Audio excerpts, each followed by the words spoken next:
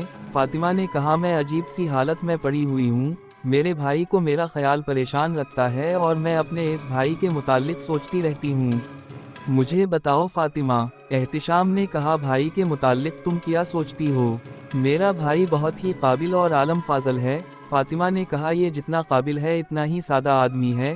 وزیر اعظم نظام الملک میرے بھائی کے مقابلے میں کچھ بھی نہیں، میں دیکھ رہی ہوں کہ وہ میرے بھائی سے مشورہ لے کر سلطان کے ساتھ اس طرح بات کرتا ہے جیسے یہ مشورے اس کے اپنے دماغ سے نکلے ہیں۔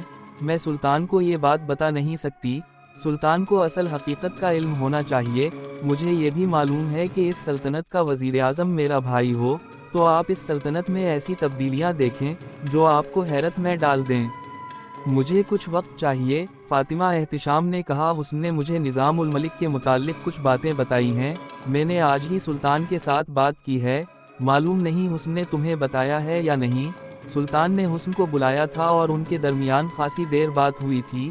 اس کے بعد سلطان نے مجھے بلایا اور اس نے صاف لفظوں میں بتایا کہ وہ حسن سے بہت متاثر ہوا ہے۔ مجھے موقع مل گیا، میں نے سلطان کے آگے حسن کو اتنا چڑھایا کہ انتظامی قابلیت اور عقل و دانش کے لحاظ سے اسے آسمان تک پہنچا دیا۔ کیا میں دل کی بات صاف صاف نہ کہہ دوں؟ فاطمہ نے کہا۔ کیوں نہیں؟ احتشام نے اسے اپنے اور زیادہ قریب کرتے ہوئے کہا، دل کی بات صاف لفظوں میں کہہ دوں گی تو یہ مجھ پر احسان ہوگا۔ ایسی صورت پیدا کریں کہ سلطان نظام الملک کی جگہ میرے بھائی کو وزیر اعظم مقرر کر دے۔ فاطمہ نے کہا اگر ایسا ہو جائے تو میں اسی روز آپ کو اپنا خاوند تسلیم کر لوں گی۔ ایسا ہو کر رہے گا؟ احتشام نے کہا لیکن کچھ وقت چاہیے، کسی کے دماغ کو ایک دو دنوں میں بدلا نہیں جا سکتا، پھر بھی میں سلطان کو نظام الملک کے خلاف کر دوں گا۔ کیا احتشام مدنی، جس کی عمر 35-40 سال کے درمیان تھی اور جو ایک اتنی بڑی سلطنت کے سلطان کا مشیر خاص تھا، اتنا سیدھا اور کم فہم تھا کہ ایک جوان سال لڑکی کے ہاتھوں الو بن گیا تھا؟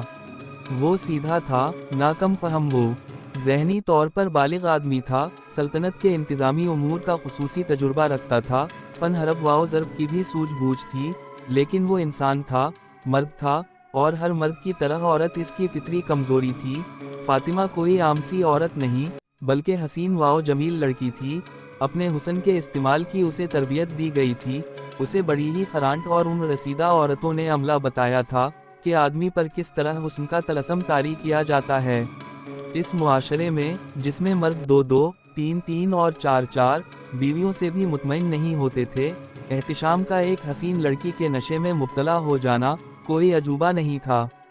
ایک تو اس لڑکی کا حسن اور اس کے خصوصی انداز تھے جنہوں نے احتشام کی عقل پر پردہ ڈال دیا، دوسرے وہ خوشبو تھی جو حسن بن سبا نے اس لڑکی کو اپنے کپڑوں اور بالوں پر لگانے کے لیے دی تھی۔ اس خوشبو نے احتشام کی سوچنے کی صلاحیت کو سلا دیا تھا۔ احتشام کو محسوس ہی نہ ہوا کہ وہ اپنے گھر اپنی 2 بیویوں کے پاس پہنچ چکا ہے، اس پر فاطمہ نشے کی طرح طاری تھی۔ یہ سلسلہ کچھ دن اسی طرح چلا کہ فاطمہ اور احتشام مدنی کی ملاقاتیں اسی باغ میں اسی جگہ ہوتی، ہر ملاقات میں فاطمہ احتشام کی آغوش اور بازوؤں میں ہوتے ہوئے بھی اس سے بہت ہی دور ہوتی۔ فاطمہ کی خوشبو احتشام کو مسحور کر لیتی اور وہ ایسی باتیں کرتا جیسے وہ ہوش و حواس میں نہ ہو یا نشے میں ہو۔ حسن بن سبا کی ہدایت کے مطابق فاطمہ احتشام کے لیے بڑا ہی حسین اور دلکش سراب بنی رہی۔ احتشام مدنی کو جب موقع ملتا سلطان کے پاس جا بیٹھتا اور نظام الملک کے خلاف 1-2 باتیں کر کے حسن بن سبا کی تعریف کر دیتا۔ اس دوران ایک روز حسن بن سبا کے پاس خلجان سے ایک آدمی آیا، وہ احمد بن عطاش کا قاصد تھا۔ قلعدار احمد بن عطاش نے پوچھا ہے کہ یہاں کے حالات کیا ہیں؟ قاصد نے کہا کیا ہم اس مقصد میں کامیاب ہو سکیں گے جس کے لیے آپ کو یہاں بھیجا گیا ہے؟ میں تحریری جواب نہیں دے سکتا۔ حسن بن سبا نے کہا میرے مرشد احمد بن عطاش جانتے ہیں کہ ایسی باتیں تحریر میں نہیں لائی جا سکتی، انہیں میرا سلام کہنا، پھر کہنا کہ آپ کا یہ ناچیز شاگرد کبھی ناکام نہیں ہوا، ہر مشکل سے بخیر و خوبی نکلا ہے اور اسے پوری امید ہے کہ وہ یہ مہم بھی سر کر لے گا۔ انہیں بتانا کہ آپ نے جو چیز میرے ساتھ بھیجی ہے اس نے بڑی کامیابی سے اپنا راستہ بنا لیا ہے، میری بات سلطان تک پہنچ گئی ہے اور باقاعدگی سے پہنچائی جا رہی ہے، اب میں عملی طور پر کچھ کروں گا۔ اب تم بتاؤ کہ وہاں خلجان میں کیا ہو رہا ہے؟